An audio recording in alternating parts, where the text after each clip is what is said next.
I spent 3 years preparing for this moment. 3 years watching my father's hand shake as he stared at unpaid bills under the flickering kerosene lamp, hearing him cry when he thought I was asleep. All because he destroyed everything. The mysterious CEO of Zenith Trading Company. The man who fired my father and hundreds of workers without warning.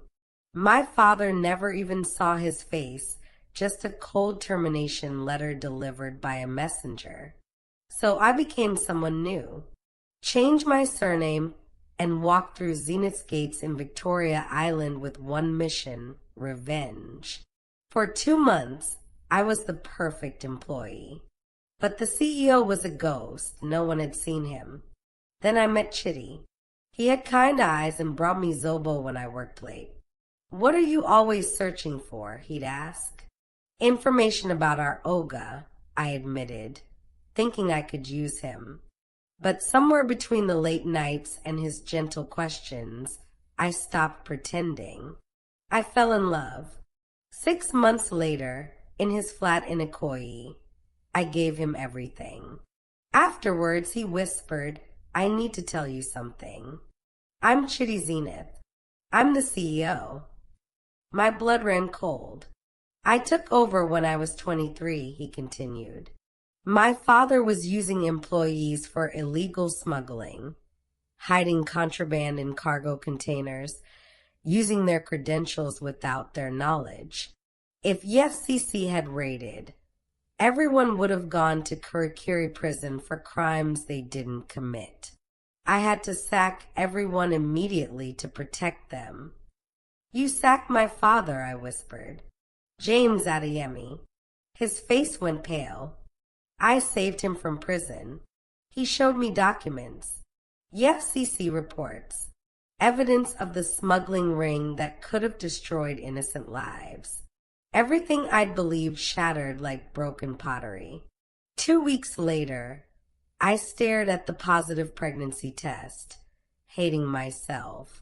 I'd given everything to the man I'd sworn to destroy. How could I face my father carrying his enemy's child? Finally, I sat my father down in our small parlor, trembling. "Papa, I got work at Zenith for revenge." "But Chidi Zenith sacked everyone to save you from prison. His father was using you for smuggling without your knowledge." My voice broke. I fell in love with him, and I'm carrying his child. The room fell silent. Footsteps echoed outside. Chidi emerged from where he'd been waiting in the corridor and walked straight to my father. He knelt down on both knees, the traditional way. "Sir, I beg you. I'm sorry for the pain my family caused you. I did what I thought was right, but I should have explained. I should have helped everyone rebuild." His voice cracked. "I love your daughter. I want to spend my life making this right. To you, to her, to everyone my father wronged." My father stared at this young man kneeling before him.